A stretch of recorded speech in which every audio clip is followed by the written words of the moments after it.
Salut Christian. Bonjour tout le monde, bonjour tout le monde. Mais heureux de te revoir Eh oui, en ce jour de Pâques, avec tous ces symboles là, la résurrection. on est à cheval entre la Pâque juive et la Pâque chrétienne, elles tombent pratiquement en même temps. En même temps. Donc c'est Ouais. intéressant.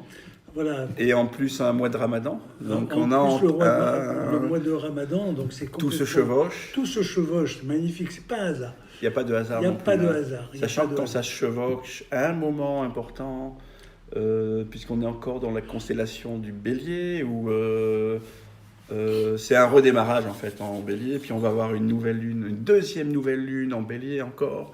Ça a beaucoup de symboles, sachant que une nouvelle lune, ça amorce un renouveau aussi. C'est clair. On réinitie un mouvement. Changement de temps, changement de société. Des paradigmes. On a parlé. Alors ta vidéo, la dernière vidéo, elle a beaucoup plu. On a eu en dehors pas mal de pouces. Cette histoire de Dina, Dina et du viol de Dina. qui est dans la Bible. Rappelez-vous, Jacob, on dit toujours qu'il n'avait qu'une fille. Non, il n'avait pas qu'une fille, il avait plusieurs filles. Et celle-ci a compté parce qu'il y a eu cette espèce de séisme entre deux tribus, la tribu de Sichem et la tribu de Jacob. Jacob qu'on appelle maintenant Israël. C'est Jacob Israël. Qui est devenu Israël. Hein. C'est devenu Alors moi, Israël. ça m'a interpellé à plus d'un titre, parce que cette histoire, étrangement, et je pense pas que ça soit un hasard si on en parle, c'est qu'elle est si actuelle, à la fois universelle et actuelle. Et que ça aurait très bien pu t'arriver dans la vie en vrai, d'une autre manière, mais je pense que c'est ce qui t'est arrivé. Exactement. Alors ça m'intéresse que tu me racontes une part de ton adolescence, donc on est où en Tunisie. À Tunis, une adolescence à Tunis. Ça te gêne si tu racontes ou Pas du non? tout, au contraire, parce que ça m'a travaillé, cette petite... l'histoire de Dina m'a travaillé, parce que j'étais donc adolescent, on habitait à Tunis, une petite maison sur laquelle il y avait des terrasses. Il n'y avait pas de toit, c'était des terrasses. Et sur ces terrasses, d'abord on allait y jouer, quelquefois y dormir, on allait prendre le soleil, mais très souvent on avait tous les gens de la petite maison avaient des bionderies, ce qu'on appelait des bionderies. Et dans ces bionderies, il y avait des gens qui venaient nous faire la lessive, parce que nous avions des gens, et très souvent c'était des qu'on appelait nous les Bédouins, c'était des Berbères.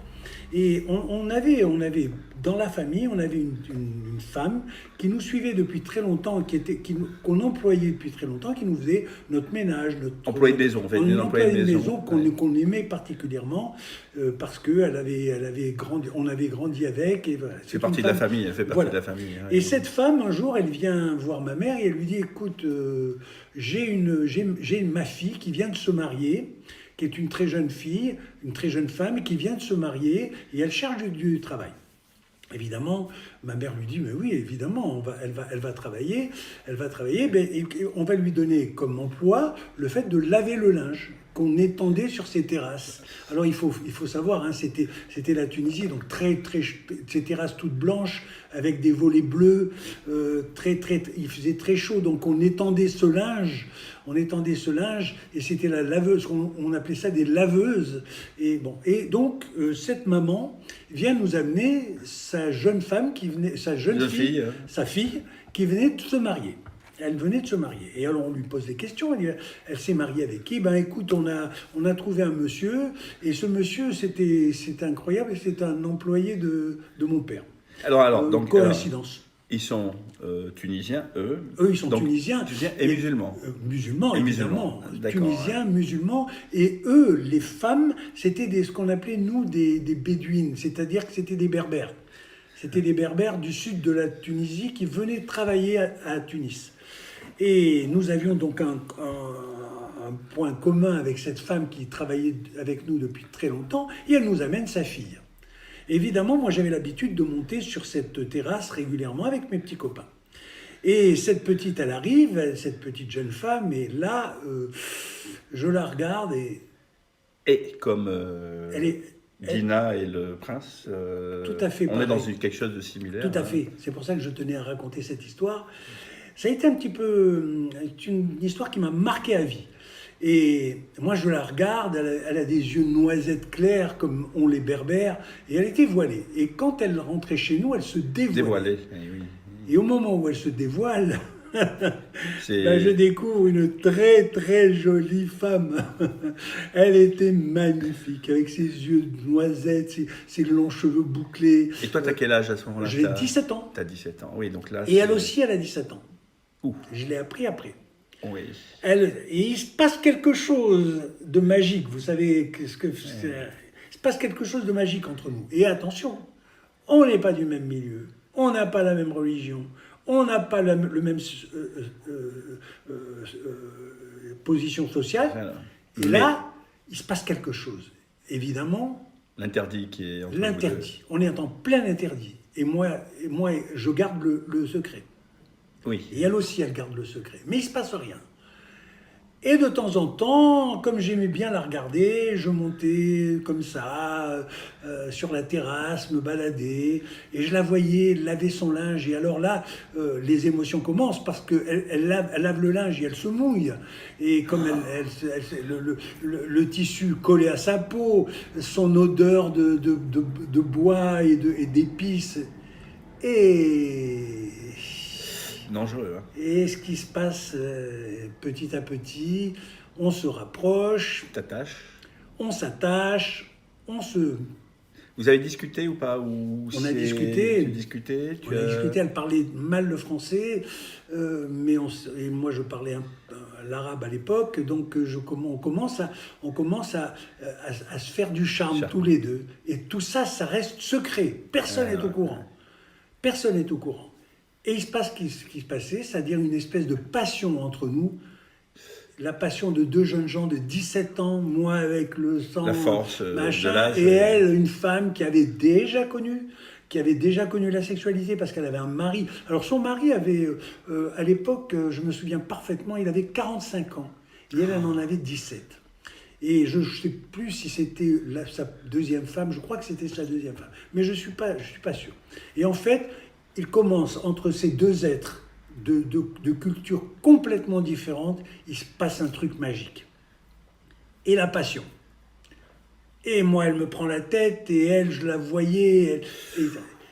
Et on commence. Alors, évidemment, je l'aidais à faire parce que comme on perdait du temps dans les échanges communs, je l'aidais à faire le ménage parce que mon père et ma mère devaient se douter. Et effectivement, un soir, je descends. J'avais disparu pendant qu'elle était là-haut, sur la terrasse, et moi j'étais aussi avec elle. Et mon père me dit, Ici. viens par là. Tu trouves pas qu'il y a quelque chose qui va pas là? Mais quoi, papa? Faut que je tombe. Mais non, papa, tout va très bien. Je monte à la terrasse prendre de l'air. Il me dit, tu montes à la terrasse, mais tu vas pas prendre que de l'air. Alors écoute-moi bien. Cette histoire, tu vas l'arrêter tout de suite. Parce que de toute façon, pas seulement on est en porte-à-faux avec le mari, qui lui venait la chercher, venait l'accompagner devant la porte et venait la chercher le soir. Mais le loup, il était à l'intérieur. Et oui. Et le loup, il était à l'intérieur. Et c'était extrêmement dangereux. Extrêmement dangereux. Et quel loup? Le loup, c'était un louveteau. Oui, louveteau, mais... Mais à l'époque, Et là, ça a été ma première histoire d'amour. C'était un amour profond. Moi qui suis un rêveur, là j'étais avec une femme qui sentait les épices, qui avait une très jolie voix, parce qu'elle chantait en arabe. Elle t'a transporté là. Elle chantait en arabe. Elle était magnifique. En fait, tu faisais pas le poids en fait. Je pense que pas du tout. Je faisais pas le poids. Ouais. Je ne faisais pas le point à aucun moment. Si tu veux, c'est la nature qui a fait les choses. Ces deux personnes auraient pu, encore une fois, comme avec Dina, avec le prince qui n'était pas du tout, qui n'était pas circoncis, et Dina, et qui, en fait, quand je vous ai raconté l'histoire de Dina, comme il l'a séquestré, le prince, elle s'est attachée à lui. Et elle a découvert un homme, parce qu'il s'est rendu compte que quand il a violé la première fois, il avait fait une faute. Et puis, il l'a comblé, il l'a aimé. Alors, c'était vraiment un viol? Quand on y revient, c'est un viol. C'était un viol, parce qu'elle était vierge. Ah oui. Et chez les Israélites, elle était vierge. Il fallait la donner à un mari, et seulement un mari. Et il se passait un peu la même chose. Je ne dirai pas son nom, mais il se passait un peu la même chose. Elle avait été donnée à un mari, et moi j'arrivais, et j'avais une relation bizarre avec elle. C'était pas une relation bizarre, parce que pour moi, c'est quand même une belle relation. Il y a quelque chose, et tu sais qu'il y avait quelque chose. C'est resté au fond de mon cœur tout le restant de ma vie. C'est resté au fond de mon cœur. Et j'ai arrêté et je l'ai vu pleurer. Ah. Car je suis allé lui dire en douce, bien que mon père m'avait interdit de monter là-haut, tu ne lui parles plus, tu ne la vois plus, je veux pas d'histoire.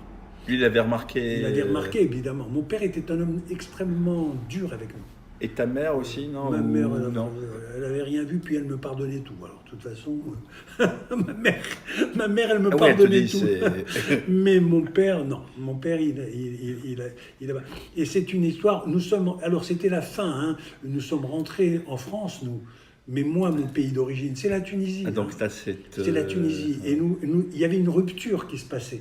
Donc, normalement, de toute façon, nous sommes rentrés quelques temps après, très vite. Nous sommes rentrés en France avec mon père. Il avait été muté à Paris. Enfin, du moins, bon, peu importe. Il avait été muté en France et nous sommes rentrés en France. Donc, je n'ai jamais plus revu. Alors, cette histoire a duré bien 2-3 mois. Hein, alors, c'était quelque chose de platonique, je comprends. Ah, pas du tout. Ah oui, d'accord. C'était la passion totale. La passion totale, la première mois. Parce que, attention, pour nous, les garçons en Tunisie, ne touchent pas les filles. Hein. Oui, c'est ça. On ne touche pas les femmes. C'est le mariage. Le mariage, c'était comme ça. Et moi, si tu veux, c'était une transgression totale. Transgression. Et tu savais qu'il y avait cette impossibilité. Enfin, tu savais d'emblée qu'elle était mariée. Tu savais qu'elle était mariée. Bien sûr. Je surveillais son mari parce que, évidemment, je me penchais par la terrasse. Les gens qui ont connu la Tunisie, on avait des terrasses. Et on appelait ça des terrasses. Et par la terrasse, je regardais quand son mari arrivait. Et j'essayais de lui faire je l'aidais à laver le linge pour que personne ne se rende compte de rien. Je pense qu'il y avait une petite voisine qui avait vu le manège. Ah. Alors, est-ce qu'elle est intervenue? J'en sais rien. Son œil amusé.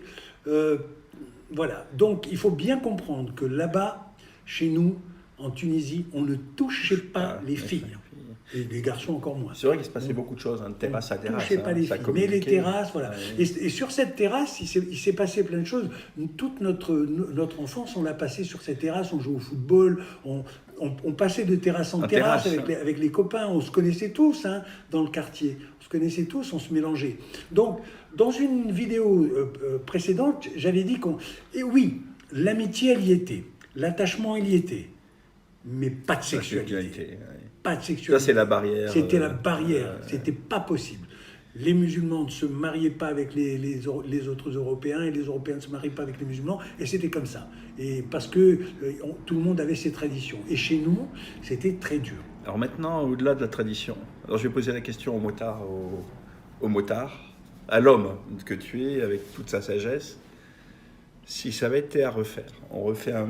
Bon, on imagine que toi, avec ta sagesse et connaissant la valeur de l'amour, de ce qu'est l'amour, de l'importance que ça prend dans nos vies, on repart à cette époque et on t'organise ce qu'on appelle ce que les Anglais appellent un elopement. Elopement, tu vois, un mariage, je t'enlève à ta famille, on transgresse tout et on repart pour une vie... Qu'est-ce que tu ferais? Tu vois... Maintenant, plus grand-chose, mais à 30 ans... Mais on imagine que tu puisses... À 30 ans, oui. je l'enlève. Tu le ranges. Mais bien sûr, Oui. À 30 ans, je l'enlève. À 17 ans, j'ai pas le droit à la parole. Ah, J'ai le droit à rien. J'avais même pas le droit de m'habiller comme j'avais envie de m'habiller. Je le faisais en cachette. On mentait aux parents pour essayer d'être quelqu'un d'autre. Vous savez, à l'époque, il y avait l'armée américaine qui était encore là. Et mon père et ma mère nous habillaient comme des petits bourgeois, des bourgeois fauchés, mais des bourgeois. Et moi, ça ne me plaisait pas. J'allais donc dans un marché qui s'appelait le Sokenras. Sokenras, c'était le marché, les puces, quoi, le marché aux métaux. Et c'est là qu'on achetait nos blousons de cuir de l'armée américaine, nos pantalons délavés que les marins américains donnaient parce qu'on était, pour eux, c'était la misère. Les surplus américains. On allait acheter ça. Et mon père me regardait en me disant, mais je te donne de l'argent, toi, pour t'habiller correctement. Pourquoi tu vas acheter des blousons de cuir de l'armée américaine? Mais parce que nous, on était rock'n'roll, tout ça. Et Alors, sur cette part-là, c'est vrai qu'aujourd'hui, tu arrivais à exercer une forme de liberté. On va dire sur des apparences physiques et autres. Ouais, toujours sur cette part importante, là, tu vois. Toujours sur des mensonges.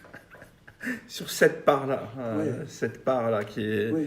Dieu sait si elle est importante dans nos vies, l'amour et parfois est-ce qu'il faut transgresser, pas transgresser, sachant que en fait tu transgresses rien. En fait, vous étiez tous les deux prisonniers d'une situation. Complètement. C'est pour ça que ça a marqué ma vie. Ah ouais. Mais bien sûr. Bien sûr. Mais d'ailleurs, tout le restant de ma vie, j'ai été attiré par des femmes plutôt bronzées et bouclées. Parce que le premier amour de ma vie, c'était cette bédouine qui sentait bon. Les Bédouins habitaient autour de Tunis, dans des petits villages qu'ils construisaient eux-mêmes, tout ça.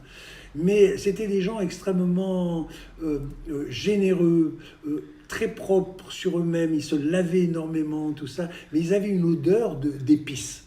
Et moi, ce pain d'épices, ça m'est resté, quoi. Alors, en parlant de pain d'épices, je vais te reposer une question. Je vais revenir là-dessus. Tu sais, moi, je lâche rien. On imagine une situation, elle n'était pas mariée. Ah, je crois que alors, elle n'est pas mariée. Donc, cette jeune fille a 17 ans. Elle est au début de sa vie de femme. Toi, tu es au début d'une vie d'homme. Elle est musulmane. Toi, tu es d'une autre confession. Il y a ce truc magique qui apparaît entre vous. Il y a la fraîcheur et puis cette chose en plus. Non. Cette chose en plus. Ça n'aurait pas marché. Alors, qu'est-ce qui se passe? Voilà, c'est la vraie question. Ça n'aurait pas marché. Tu vois, la question du fantasme. C'est pour ça que, bon, très souvent on dit, c'est vrai qu'on s'est très souvent frotté, mais on ne s'est jamais mélangé. Et ça, c'est terrible. C'est terrible. Non, c'était pas possible. C'était un amour impossible. C'est vrai, impossible. Même si elle était... D'abord, ses parents n'auraient jamais accepté. Ses parents n'auraient jamais accepté. Et mieux, elle aurait payé chèrement ses fautes. Car on considère... Pour moi, c'était pas une faute. Parce que c'était l'amour. C'est terrible. Mais pour elle, elle aurait payé très chèrement ça. Quant à mes parents, mon père, ça n'aurait pas marché. Non. Non. C'était un amour absolument impossible. Mais il faut quand même que je vous dise quelque chose. Quelques années après, j'étais à Paris. Je prends le métro à Paris. Et j'ai une jolie femme, un peu rondelette, qui m'interpelle. Et c'était elle. C'était elle. Je parle de ça peut-être bien 15 ans. Donc 15 ans après. 15 ans après. Et on se regarde. Elle te reconnaît. Elle me reconnaît. Moi, je ne la reconnais pas tout de suite. Oui, elle avait changé. Elle s'était beaucoup européanisée. Elle avait quitté son mari, mais ça, elle me l'a dit après. Elle avait quitté son mari. Elle avait rencontré un autre homme qui était un Tunisien, mais un jeune de son âge, avec lequel elle avait eu des enfants. Donc, elle s'était échappée de ce carcan. Comment? Je ne sais pas. Je n'ai jamais su. Mais c'est vrai que moi et elle, c'était une histoire impossible. Impossible. Alors, le fait de l'avoir revue, parce que, en fait, tu as pu la revoir au détour d'un chemin. C'est vrai que parfois la vie revient, le passé revient dans nos vies, revient au présent pour nous tester, ça nous permet de comprendre des choses. Et là, je vais te poser une question qui m'interpelle. Est-ce que tu aurais préféré ne pas la revoir et garder l'image de cette jeune femme à cet âge-là, en gardant ça à l'état Dans mon voilà, dans un imaginaire dans mes souvenirs, dans tes souvenirs, dans tes Oui. rêves, ou alors ça valait la peine que tu la vois pour comprendre quelque chose. Ah oui, oui. Non, au contraire, j'ai été ravi. Ça a arrêté une douleur. D'accord. Quand je l'ai revu, ça a arrêté le fond de moi. J'avais une petite pierre noire. Et cette pierre noire, Et tu avais besoin de savoir quelque chose. J'avais besoin de savoir, alors que j'avais besoin de savoir. Et en fait, quand je vous raconte tout ça, c'est très très clair dans mon esprit. Pourtant, les souvenirs, quelquefois, sont déformés. Pas ceux-là. Ceux-là, ils étaient trop forts. Et quand je l'ai revu, j'ai revu ses yeux, j'ai revu son visage. Elle avait pris un peu de poids. Comme toutes les maghrébines, elle devait bien se nourrir. Elle était jolie, hein, mais elle avait pris du poids. Mais rien n'avait changé. Son sourire, ses dents, elle avait des dents magnifiques. J'ai revu et ça m'a libéré. Ça m'a libéré. Ça m'a libéré de ce petit point noir que j'avais au fond de moi. Tu vois? Et non, au contraire, je trouve que j'ai eu beaucoup de chance de le voir à ce moment-là. De la revoir. Oui. J'aurais, en tant que Tunisienne, mais Tunisienne, vraiment, je ne pensais pas la revoir un jour.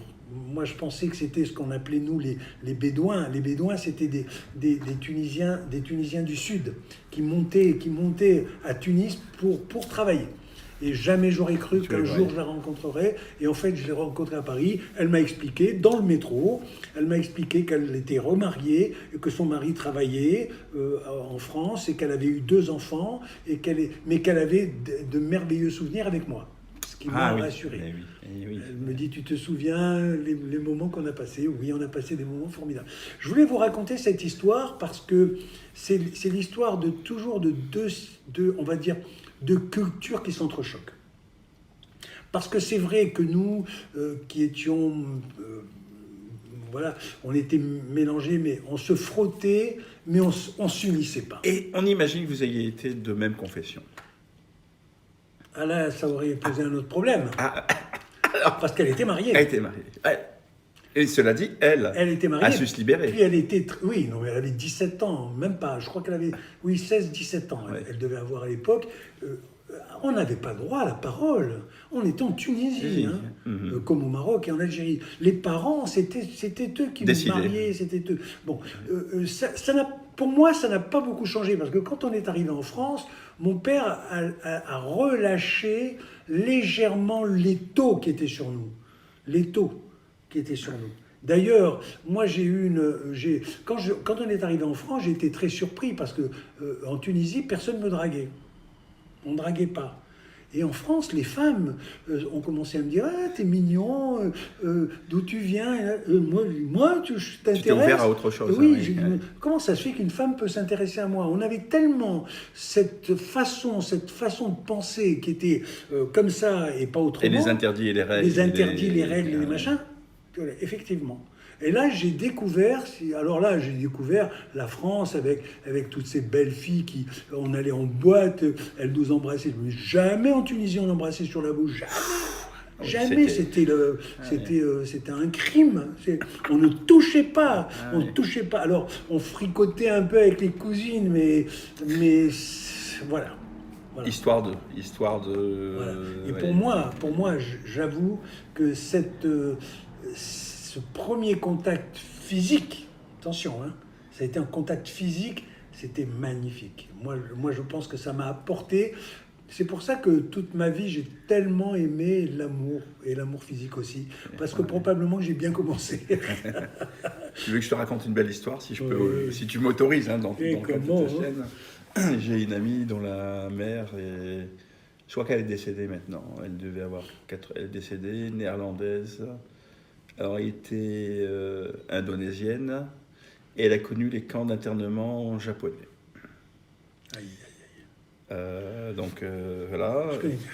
Et au sortir de ce camp d'internement, dans sa pure vérité physique, elle avait, je sais pas, tu vois, quand on sort d'un camp d'internement, elle sort et elle rencontre un homme. Et là, il se passe un truc. Dans cette vérité-là, coup de foudre, ils sont séparés elle revit elle quitte la vie, elle quitte l'Indonésie, elle refait sa vie aux Pays-Bas, une autre vie, mariée avec un Brésilien, beaucoup de voyages, et elle retourne là, sur le tard aux Pays-Bas. Elle a 91 ans, et un jour, elle reçoit un courrier d'un certain monsieur âgé de 94 ans qui l'a retrouvé et lui dit si tu te souviens, j'étais la personne, nous nous étions rencontrés à ce moment-là. Et en quoi c'est une belle histoire, c'est qu'ils se sont retrouvés pour les 3 ou 4 dernières années.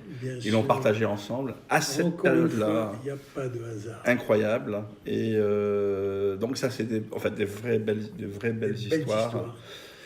Mais les histoires humaines, c'est des histoires d'amour. Hein. Oui, c'est que ça. Si on n'a pas l'amour au milieu, voilà.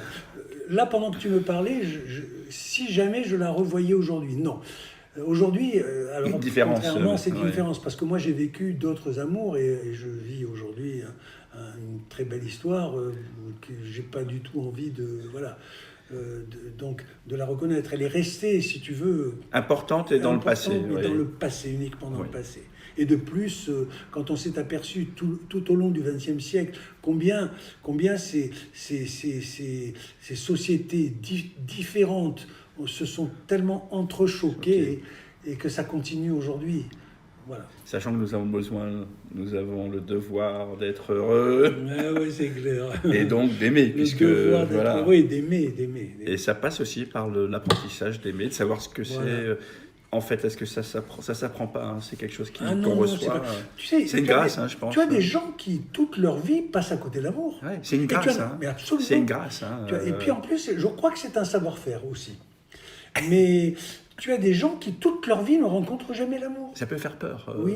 En fait, je crois même qu'il y en a beaucoup qui, quelquefois, ont des connaissances, des rencontres, mais le véritable amour, celui de la tête, celui du cœur, celui de la position sociale et celui de la sexualité, les 4 moteurs essentiels, intellect, l'affectif, la puissance et la sexualité.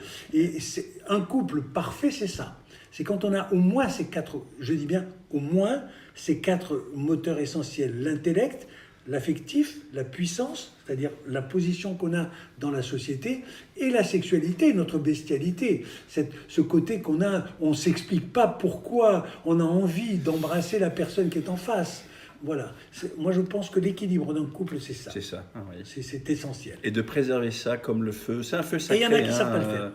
C'est un feu sacré. Il y en a qui n'ont pas la chance. Ou ça leur fait peur, je pense qu'il y a ou alors, je pense que c'est souvent, on en parle, mais souvent on le pense en termes de l'amour, je vais le recevoir, alors que je pense, moi, que c'est quelque chose qui se crée. Ça se cultive. Je le crée. Donc ça suppose que je n'ai pas de peur de me dévoiler, d'être authentique et qu'à un moment, il y a irrémédiablement, il y a un engagement, on est sur une question quand même intéressante, tu vois, du viol de Dina. Complètement. Justement, pendant que tu me parlais, j'étais en train de penser à l'histoire du viol de Dina. En fait, l'amour naît quand même à travers ce viol. Oui, c'est fou. Et qu'est-ce qui se passe ? Il se passe que 2 sociétés différentes, des circoncis et pas des circoncis, et en fait, ça se termine en drame. Puisqu'on tue, les frères de Dina tuent les gens de Sichem. Il en reste quelques-uns qui donneront ensuite les Samaritains, ce qu'on appelle les Samaritains aujourd'hui, qui n'avaient pas de... Les Samaritains, je vous en parlerai dans une autre vidéo des Samaritains. Voilà. Faut-il aimer en dehors de toute morale, tu vois. C'est un beau débat philosophique. C'est clair. Un beau débat philosophique. C'est sûr. Écoute, j'étais ravi pour cette histoire. Je tenais à vous la raconter. Elle m'est revenue, enfin, elle ne m'a jamais quitté, mais c'est en vous racontant l'histoire de Dina, ça m'est revenu. Alors, on vous invite à mettre des pouces, vous abonner aussi, c'est important. pour le référencement, vous prépare des trucs. Aujourd'hui, tu n'as pas une petite phrase cadeau Pas pour ça, parce que ça, on l'a fait au pied levé. Plus personnel, quelque chose de plus personnel. C'était quelque chose de plus personnel, donc... Et comme j'avais envie de venir te chercher là-dessus en même temps... Voilà, c'était exactement ça, tu m'en avais parlé, et je t'avais raconté un petit peu cette histoire, et voilà, tu m'avais dit, mais ça serait J'aime bien en parler. Oui, ça serait intéressant qu'on en parle, parce que ça a été une histoire importante pour moi, et surtout, elle a été importante parce qu'on avait affaire à deux civilisations, la civilisation, c'est pas le mot, deux sociétés différentes. Qui se tutoyaient. Elles se tutoyaient, mais elles ne se sont jamais mélangées. Alors, il y en a quelques-uns qui se sont mélangés. Il y en a quelques-uns qui se sont mélangés. Mais là, on avait affaire à vraiment des Bédouins du Sud, hein, avec les Tunisois qui étaient des urbains bien habillés, qui allaient à l'opéra de Tunis et écoutaient la Traviata. On était loin. On était très loin. Mais l'amour physique... Et en même temps si proche. Si proche. Écoute, j'adore ton histoire, Christian. J'adore cette histoire. Puis j'aime la manière dont tu le racontes. Moi, je l'ai revécu. J'ai revu toutes les images. Je la voyais moulée dans sa robe qui lui collait au corps. Parce que voilà, c'était... Voilà. Bah, écoutez, on vous embrasse tous. À bientôt, j'espère. Puis joyeuse fête de Pâques. Joyeuse fête de Pâques. Puisque nous sommes le dimanche de Pâques là aujourd'hui. Oui. Et ou de Pessah, c'est Pessah, et on est en plein dedans, là, on est en plein dedans. Voilà, on vous embrasse tous. À bientôt, et n'oubliez pas les pouces et les abonnements. Parce que ça nous permet. Par c'est contre, important. Juste un mot, j'ai beaucoup de bons retours, donc on va continuer à vous raconter. Lucine et moi, on va vous raconter les histoires de la Bible. Et de partage. Voilà. Bye bye. Au revoir.